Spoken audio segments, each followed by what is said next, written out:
Sojourner Truth Part 2, The Kingdom.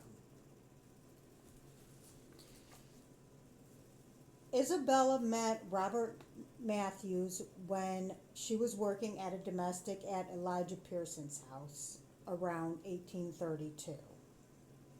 Robert came calling for Pearson, Elijah.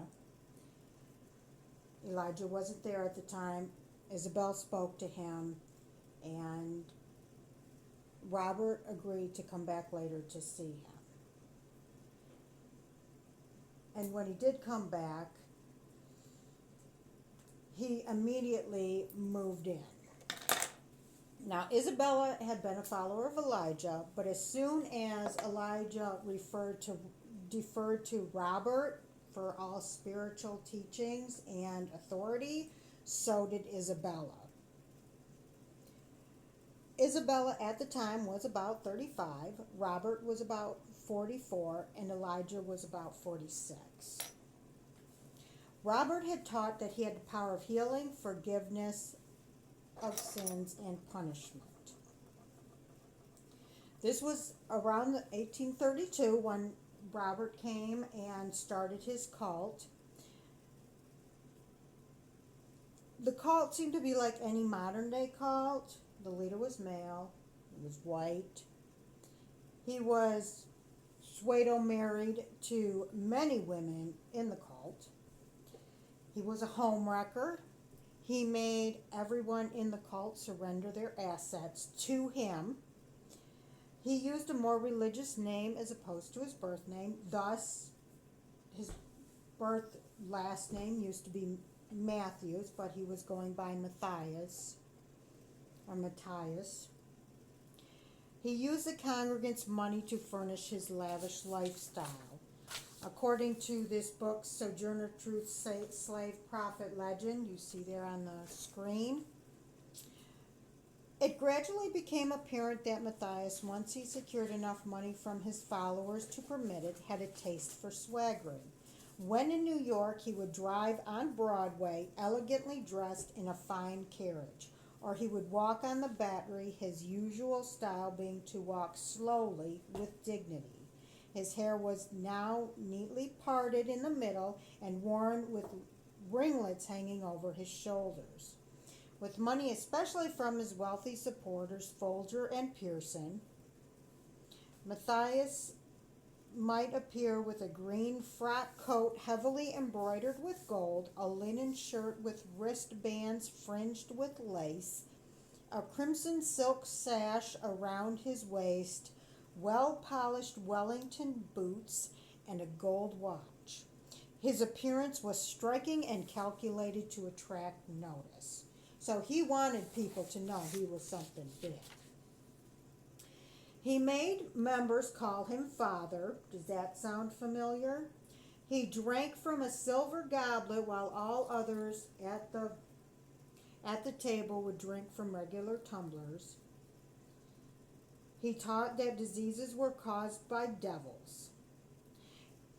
It's much suspected that Robert raped Isabella. Secondary source said that when Robert became irritated with Isabella, he'd remain at home with her all day preaching at her.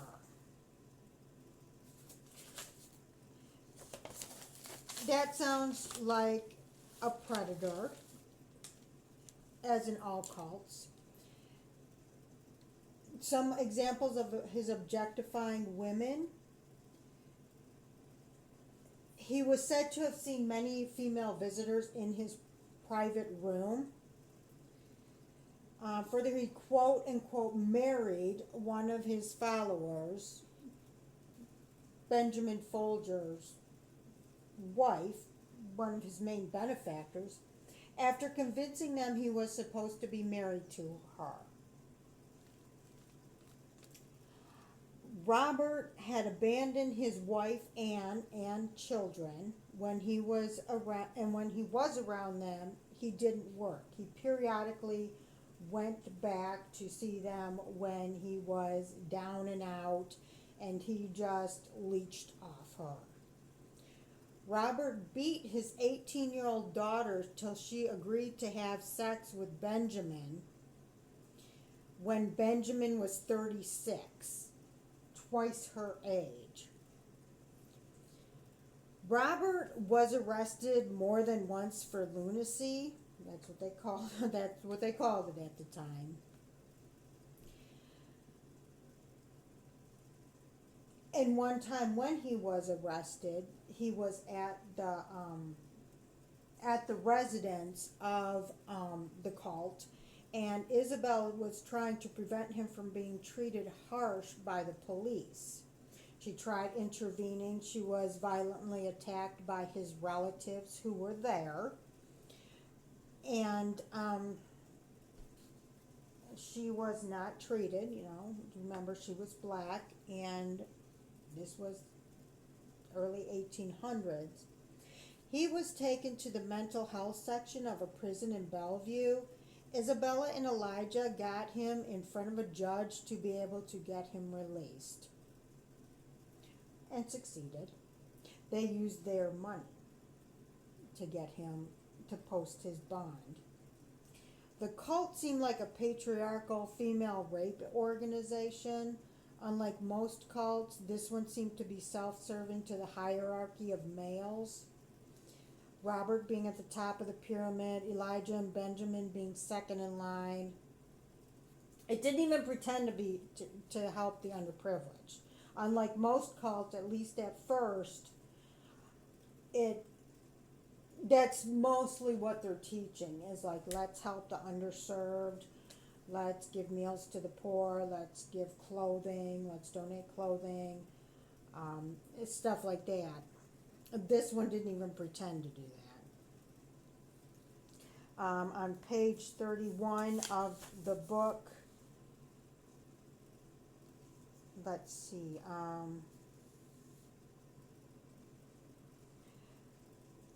Isabella had children, and Robert encouraged her to not associate with her children. As a matter of fact, this is how much of a homewrecker he was. Anyone outside of the cult was pretty much to be not communicated with, not associated with, unless it was for the benefit of the cult. Again, this is just regular cult stuff, When in 1833 Matthias heard Benjamin Folgers had quite a business and estate, he plopped himself in their house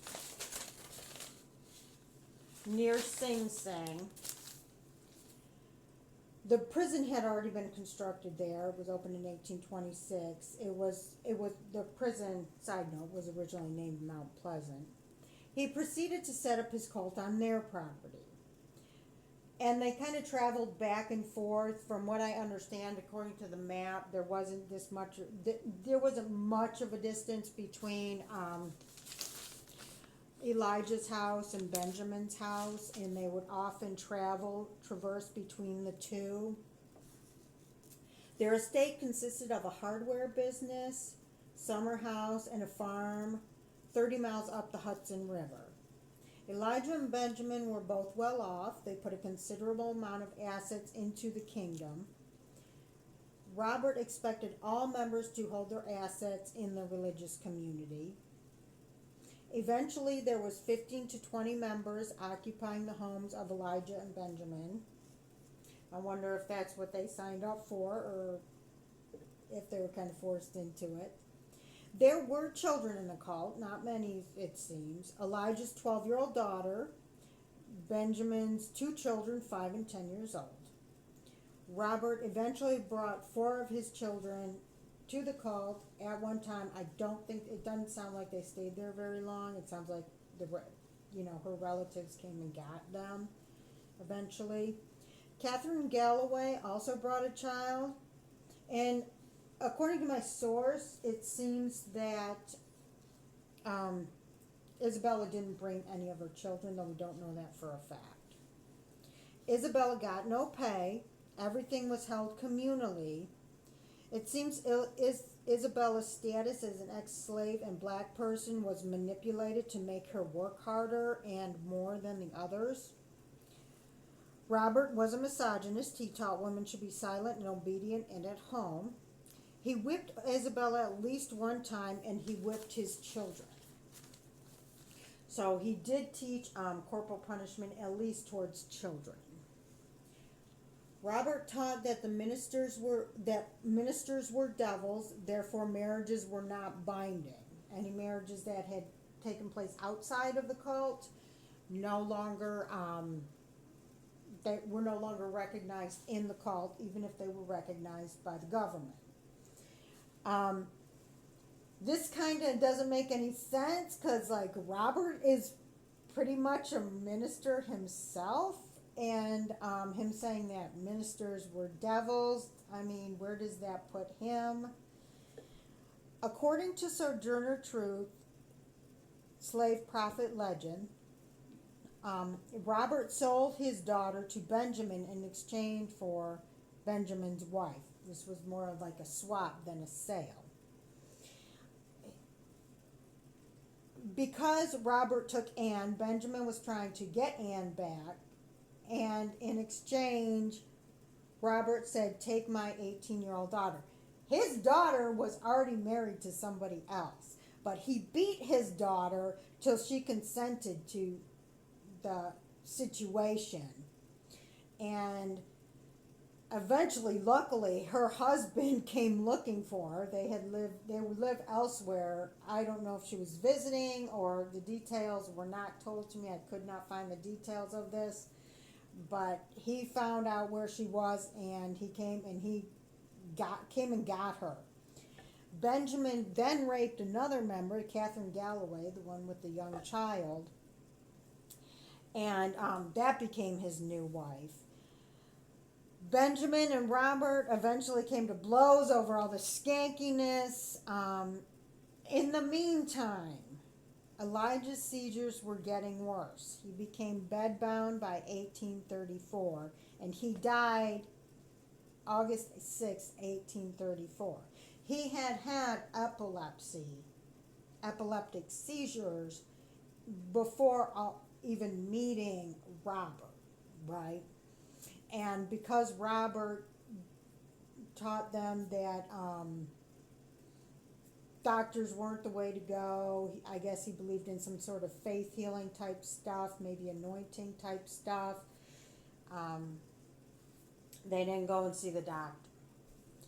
So Elijah, what crude medicine doctors had at the time for epilepsy, Elijah was not getting any of that treatment. Of course, this led to suspicions in the neighborhood. Remember, they lived in a neighborhood.